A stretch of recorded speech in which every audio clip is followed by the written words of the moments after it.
भारतको चाहिँ हाबी माओवादीभित्र कति हो? माओवादी जनयुद्धको डिजाइन भारतमा भएको थियो, भारतको डिजाइनमा माओवादी जनयुद्ध भएको थियो होइन, त्यो अहिले पनि भारतसँग जोडिएका दलालहरूले गर्ने तर्क हो त्यो।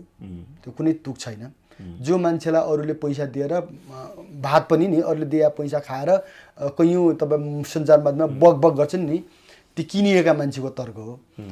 जनयुद्ध नेपाली जनताले लडेको युद्ध हो। होला त्यसका केही सीमाहरू थिए भने त्यो नेताको कुरा हो, तर हामी जिउँदैछौँ नि।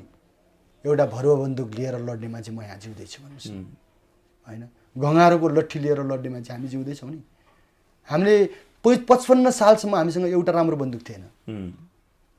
हामीले धेरै नै होइन दुःख कष्ट गरेर रगत बगाएर लडेको लडाइँ हो। त्यसैले तपाईँको के हो भने मान्छेले जसले सजिलै अहिले तर्क गर्छन् नि, ती बिकाउ मान्छेहरू हुन्, ती परिचालित मान्छेहरू हुन्।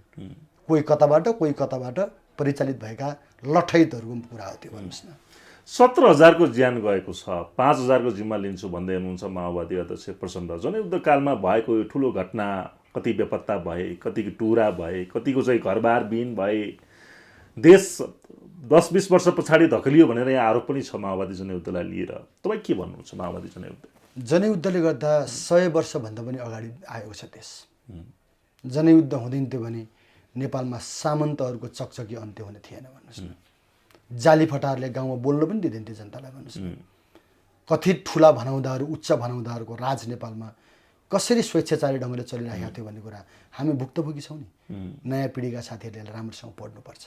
कति अत्याचार थियो एउटा सुकुम्बासीमाथि, थारूमाथि, मधेसमाथि, पहाडमाथि, दलितमाथि, महिलामाथि कति अत्याचार थिए भन्ने कुरा त हामी भोग्ने मान्छे छौँ नि। त्यसलाई सम्पूर्ण रूपले मुक्त गरेको जनयुद्धले हो। बाँकी तपाईँको राजनीतिमा जति हामीले मुक्त गऱ्यौँ होइन, आर्थिक र सामाजिक क्षेत्रमा अझै बाँकी छ। त्यसैले हेर्नुहोस् होइन, बाटो बिराइयो 64 जनयुद्धले 100 वर्षभन्दा अगाडिको ठाउँमा लिएर राखिदिएको छ नेपाललाई। र यो 21औं शताब्दीको एउटा मोडेल पनि हो नेपाल गणतन्त्रको हकले हेर्दा। बाँकी कुरा त सधैँ छन्, नपुगेका कुराहरूलाई पुरा गर्दै जानुपर्ने कुरा सधैँ छन्, हामीले पश्चाताप गर्नुपर्ने कुरा केही पनि छैन। तर त्यो आदर्शमा जसरी हामीले लडेका थियौँ त्यो आदर्शमा माओवादी टिक्न सकेन होइन। फेरि त्यसको दोष माओवादी अध्यक्ष प्रचण्डले लिनुपर्छ कि अरूले पनि लिनुपर्छ? होइन, हामी सबै हो। अब थोरै बहुत त सबैको हुन्छ, तर मुख्य नेतृत्व उहाँहरू भयो भने उहाँहरूले लिनुपर्छ नि होइन। जस जति आफूले लिने अब जस्तै अर्को लिने भन्ने कुरा हुँदैन नि।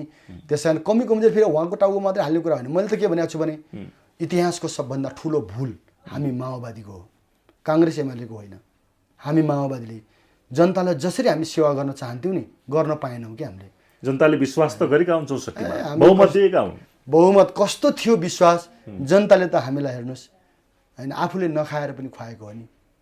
आफूले जागराम बसेर पनि हामीलाई सुताएको हो। त्यो हामीलाई राम्रोसँग थाहा छ कि हाम्रो निम्ति ज्यान दिएको हो नि जनताले, हाम्रा दिदीबहिनीहरूले, हाम्रा युवा युवतीहरूले होइन।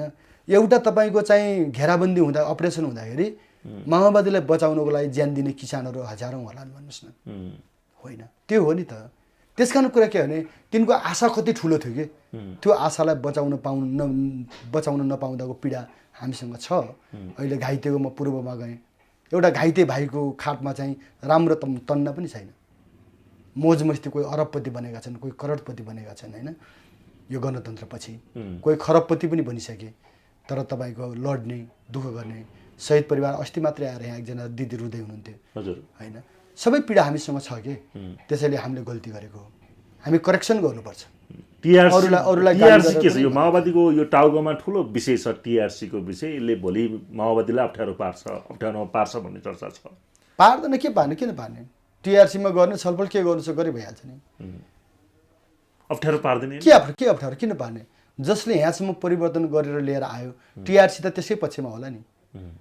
टीआरसी भने तपाईँको चाहिँ 7 साल अगाडि फर्केर आउने त होइन होला होइन, 19 साल फर्केर आउने त होइन होला, 46 साल आउने त होइन होला। टीआरसीले त 64 पछि काम गर्नुपर्ने होला नि। हजुर।